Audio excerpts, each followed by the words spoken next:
We are the Gujarat Technological University. Since its inception over a decade ago, GTU has been empowering young and curating minds to realize their true potential. Over 4 lakh inspired students are enrolled with one of the premier academic universities in India. With more than 450 affiliated colleges in its fold operating across 5 zones of the state, GTU, the International Innovative University, your place to move forward.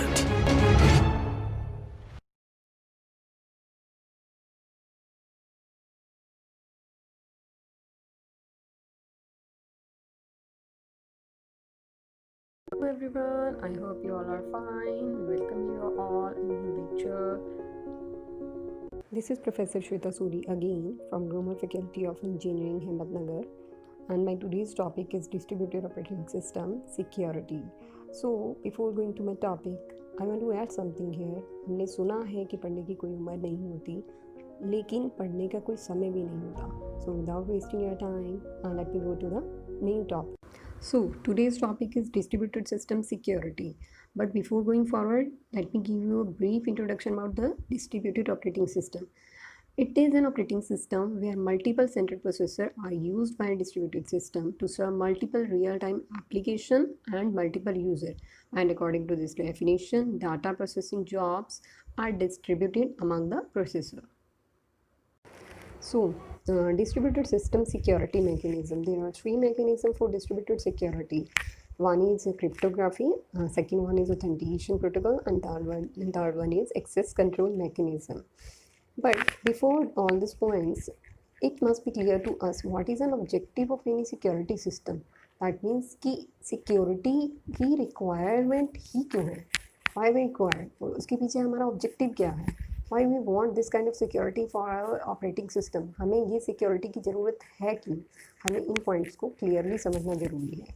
So for the clarity of this purpose, let me define one thing to you.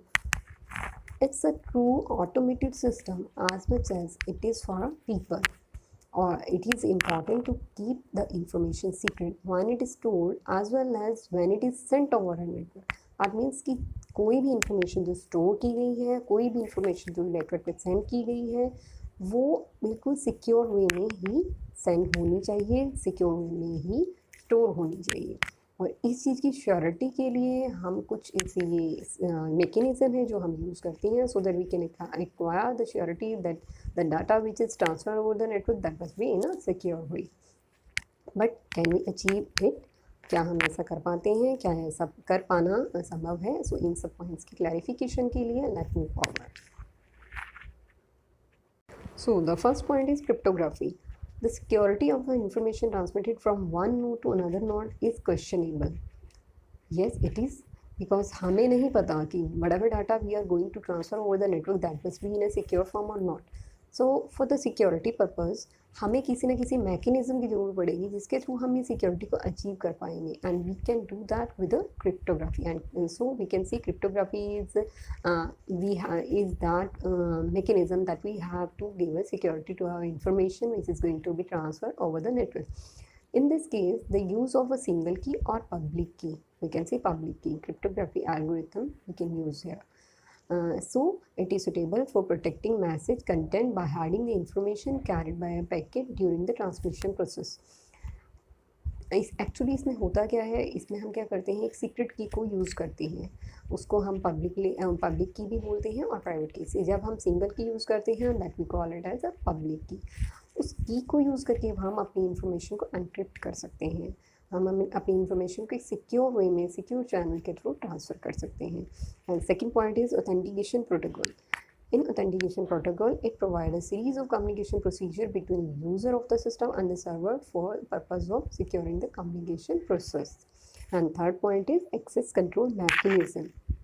This can be done using a control list that consists of list related to an object that states all the subjects that can be allowed to access the object as well as the right to the object. ACL normally are implemented directly or as an approximation in the recent operating systems. For knowing distribution of security mechanism in deep way, let me go with this diagram. Okay, as shown here, there are some clients machines are there, 2 or 3 server are there, and one another server which is not secure. So as shown in the this diagram, there are 3 servers which are very secure or safe because there are access control device connected with that particular server. That means no direct access from other machines is performed. That means कोई भी जो other machines होंगी वो directly किसी भी information को access नहीं कर पाएंगी बिकॉज हमारे पास यहाँ पर एक एक्सेस कंट्रोल डिवाइस अवेलेबल है.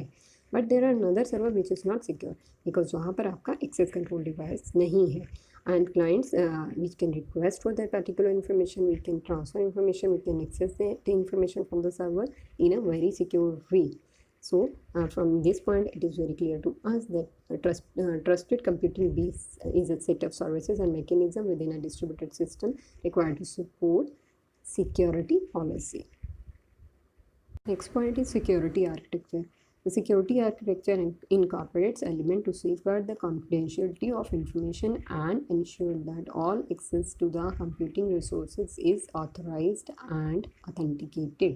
दैट मीन्स कि जो भी इंफॉर्मेशन या रिसोर्सेज जो भी हम सर्वर से ले रहे हैं वो इंफॉर्मेशन सिक्योर है, सेफ है, उसकी ऑथेंटिकेशन का पूरा काम इस आर्किटेक्चर के थ्रू होता है. And middleware is considered as the bridge used to connect the distributed application across different physical location with different hardware platform, network technology, operating system as well as different programming languages. For more clarity of distributed system security architecture, let's go with this figure. So there are 3 domain number 1, 2 and 3. Let's go with domain 1 first. There are 2 red boxes, process 1 and process 2. We can say process 1 or process 2.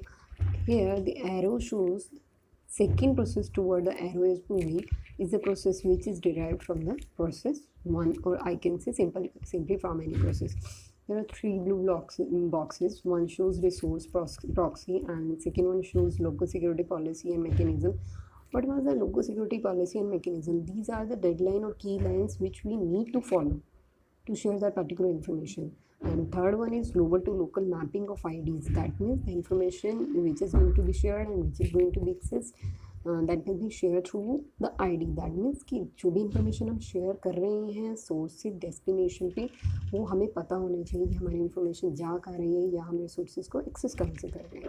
Okay, same in domain 2. एक process दूसरे में से derive हो रहा है. यहाँ भी source process proxy, second is local security policy and mechanism, वो इसके अपने जो अपने मैकेनिज्म और पॉलिसीज हैं वो सभी.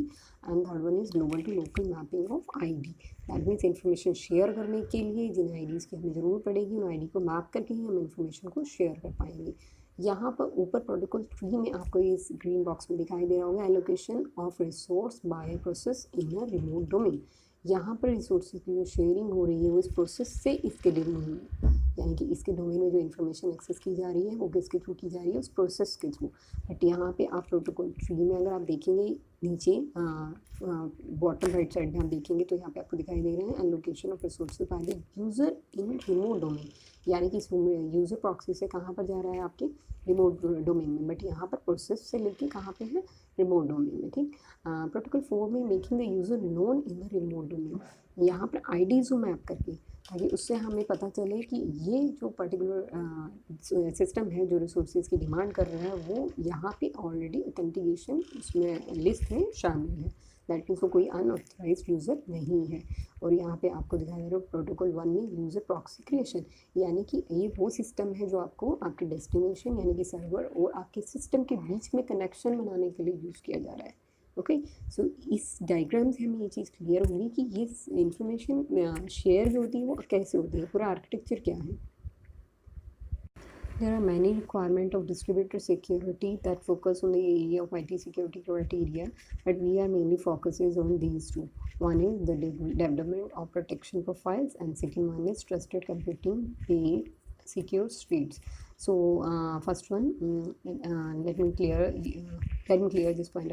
The development of protection profile. The protection profile is meant to describe requirement that must be met to achieve varying level of security. That means ये कुछ ऐसी रिक्वायरमेंट हैं जिनके थ्रू हम एक लेवल ऑफ सिक्योरिटी को अचीव कर पाएँ. So these requirement presented component categorize or relating to assurance. Fine. And second one is trusted computing base. In trusted computing base, failure from which the system must be able to anticipate and securely recover include the action that fail to complete because they detect exponential condition during their operation. That means कि इसमें ऐसा क्या होता है, इसमें क्या होता है कि अगर हमारी किसी कारण हमारी फेलियर कंडीशन आ गई, but by using trusted computing base हम क्या कर सकते हैं, उस पर्टिकुलर रीज़न को अचीव कर सकते हैं जिसके कारण वो फेलियर आया, और हम वहीं से वापस कंप्लीट कर सकते हैं, अपने प्रोसेस को कंप्लीट कर सकते हैं जहाँ पर वो फेलियर एक्शन हुआ था. सो इसके थ्रू हम क्या कर सकते हैं, सिक्योरिटी को अचीव कर सकते हैं. So in today's lecture, we learn about the distributed system security concepts, its architecture, its requirement, and its mechanism. I think with the end of this topic, these all points are very much clear to you. In the end, from the side of Shweta Sudi, thank you so much for watching my video, and please keep in your mind my tagline कि पढ़ने की कोई उम्र नहीं होती और पढ़ने का कोई समय भी नहीं होता, आप जब चाहें तब पढ़ सकते हैं. Thank you very much.